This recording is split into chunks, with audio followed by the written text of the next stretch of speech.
பரிசுத்த நாமத்திற்கு மகிமை உண்டாவதாக. இயேசுவே உம்மை ஸ்தோத்தரிக்கிறோம் அப்பா. நல்லவரே ஸ்தோத்திரம் அப்பா. கர்த்தர் நல்லவர், அவர் கிருபை என்றும் உள்ளது. கர்த்தர் நல்லவர், அவர் கிருபை என்றும் உள்ளது. கர்த்தர் நல்லவர், அவர் கிருபை என்றும் உள்ளது.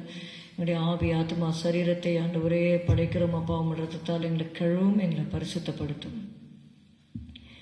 தேவ சமாதானம் கிருபையே, தேவ சந்தோஷமும் நிறைவாயே, தேவாசீர்வாதங்கள் தங்கிடவே தேவன் அருளிவாரே. தேவாசீர்வாதங்கள் தங்கிடவே தேவன் அருளிவாரே. ஆணி கடாவின கரமதே அன்புடன் உன்னை அணைக்கின்றதே. வல்லமை உன் மீதில் பாய்ந்திடவே கர்த்தர் வலக்கை நீட்டுகின்றார். வல்லமை உன் மீதில் பாய்ந்திடவே கர்த்தர் வலக்கை நீட்டுகின்றார். தேவ சித்தம் என்றும் செய்திடுவார். தேவகுமாரன் உன்னோடிருப்பார்.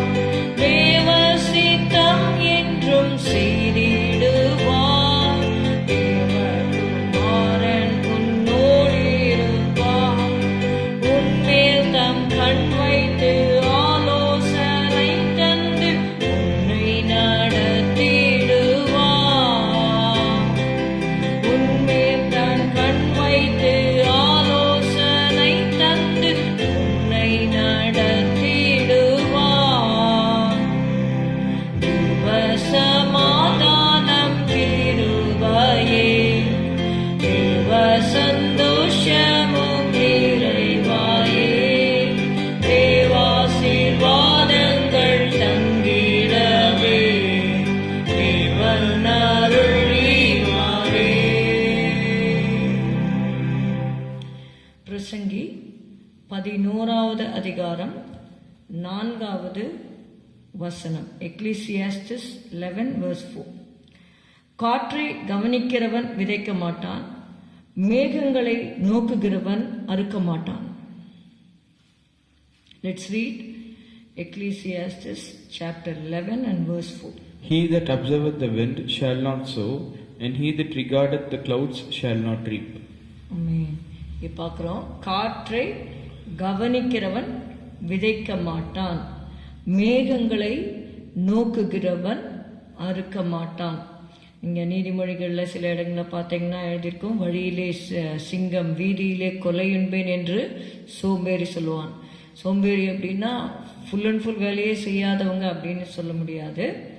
அவங்க இந்த காலம் சரியில்லை, இப்பொழுது முடியாது, பிற்பாடு செய்யலாம் என்று சொல்லி அதை தள்ளிக்கொண்டு செய்ய வேண்டிய வேலையை அந்தந்த நாட்களிலே அந்தந்த நேரத்திலே செய்யாதபடிக்கு பிறகு பார்க்கலாம் என்று தள்ளி போட்டுக்கொண்டே போவாங்க. அதனால தான் பிரசங்கி சொல்லுகிறார், காற்றை கவனிக்கிறவன் விதைக்க மாட்டான். We cannot always expect the circumstances to be always positive. நமக்கு சாதகமான சூழ்நிலைகள் எப்பயுமே இருக்கும் என்று சொல்லி நினைக்க முடியாது.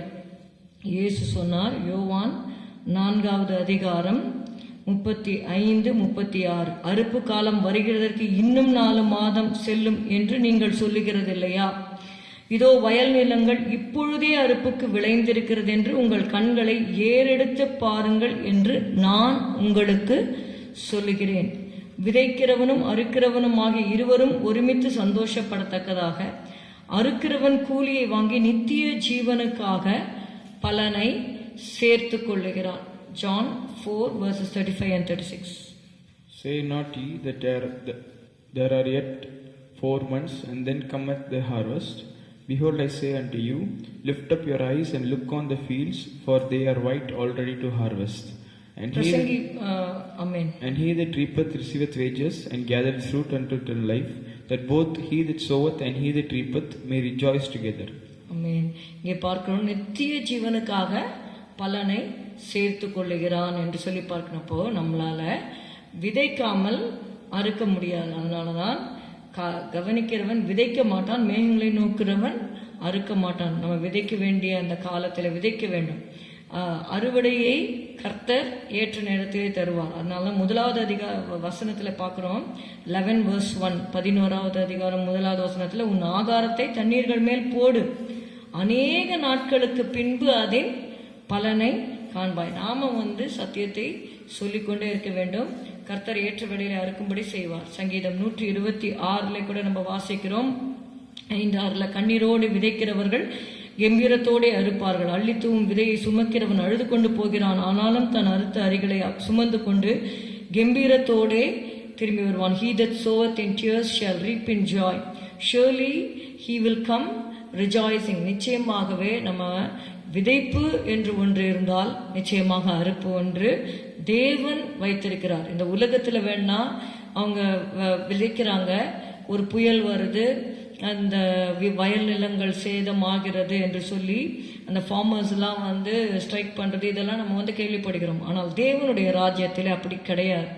தேவன் நீதியுள்ள தேவனாக இருக்கிறார். தேவனுடைய ராஜ்யத்தில் நம்ம எதை செய்தாலுமே அதற்கு தேவ சித்தத்தின்படி செய்வோமானால் நிச்சயமாகவே நாம் பலனை அறுப்போம். ஜெபிக்கலாம். ஸ்தோத்திரம் ஆண்டவரே, உம்மை துதிக்கிறோம் அப்பா. ஹல்லேலூயா. ஸ்தோத்திரம் ஸ்தோத்திரம் ஸ்தோத்திரம் அப்பா.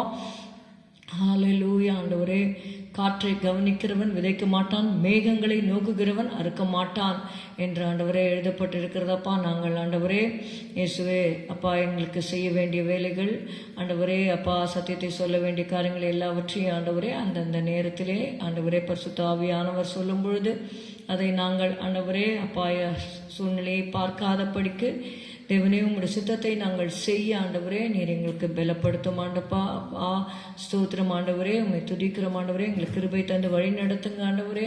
ஸ்தோத்திரம் அப்பா, ஸ்தோத்திரம் ஸ்தோத்திரம். சத்தத்தை கேட்டு உம்முடைய சித்தத்தை செய்ய எங்களை நீங்க பலப்படுத்துங்க, ஆசீர்வதிங்க.